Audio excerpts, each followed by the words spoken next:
it's real to me, but this is super real because this is my hair. I don't even, if I can get a little bit more vanity. Welcome Jocelyn DeCudo on stage. She is fighting to pass a statewide policy that would allow herself and other hair braiders the right to braid hair without the costly and irrelevant cosmetology license.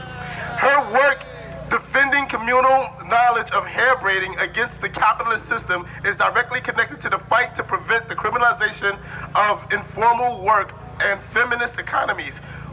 Well, I'm a feminist. I was going to say, and guys who wear hair too like this, but I'm a feminist, so it counts. Without further ado, Jocelyn DeCudo. Hi, everybody. It's been a while since I did public speaking like this, so give me a moment. So I also developed this organization called the Rhode Island Freedom Braiders. So what the organization is set forth is for braiders to come together and to fight against, the Eurocentric cosmetology, to show them that we don't have to go under the excruciating 1,200 hours of chemicals and, processing of hair, when what we do is simply safe and natural. Basically, for 3 years now, I've been working with the state of Rhode Island to deregulate braiding.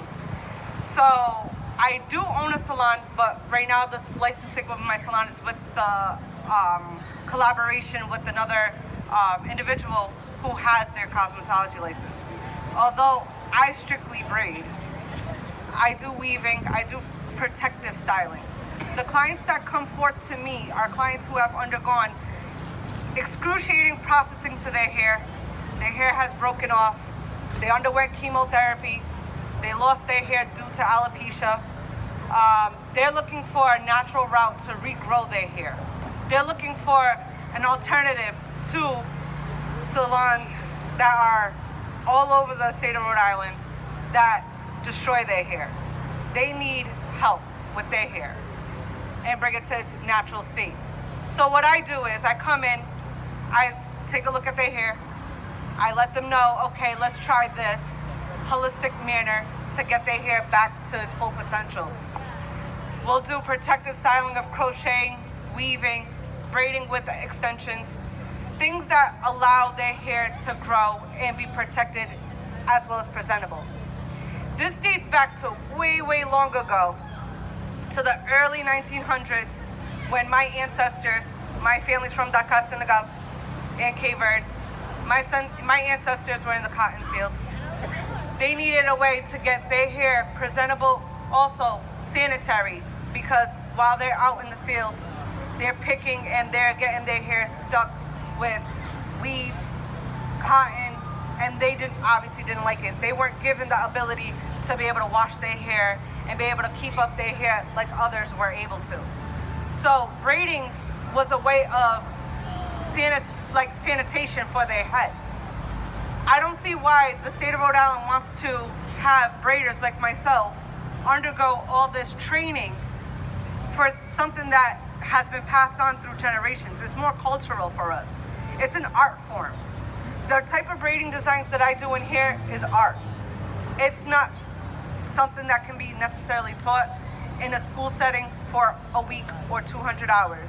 It's something that's passed through generations. I learned at the age of 11. I'm pretty sure Empire, Tony and Guy, Paul Mitchell, none of them were gonna allow me to enroll in their school so I can get licensed. I understand that there are schools, charter schools like Davies, that allow you to go to high school and receive that type of licensing. I didn't get picked in the lottery. I actually went to the Met High School. I graduated from the Met High School. And and for me, this is such a very heartwarming, heartfelt bill that I've been really struggling to get the state to just pass and allow my colleagues that are in the position like myself to legally braid without having to face consequences of the state fining us for something that we do within our homes. Also, they want to say that this bill only helps those who are poor, that are receiving government assistance, and that is not true. I don't receive any form of assistance. I have in the past, but this day and age, I do not receive any form of assistance through the state. I just want to give the ability to my colleagues like myself the financial freedom, the ability to establish economic growth within this state while doing something that they love, and also offering the alternative, to a salon to everyone else who is looking to restore their hair health, to restore their confidence and dignity, and also their roots. Since natural hair, the epidemic and the movement has been so intense, the last 3 years alone, a lot of people are embracing their true self. A lot of people are able to embrace their true natural hair and learn to love themselves. That's why this bill means so much to me. I just need everyone to understand, if you guys can take the moment and reach out to your local state representatives, the senates, and email them and tell them that you support SB 2323. The Senate Bill 2323 will allow braiders like myself to legally braid without having to face criminal repercussions of what we do. I just hope that everybody doesn't mind taking the time. Email your local state representative, your senator, representative, and just let them know you support SB 2323. Thank you.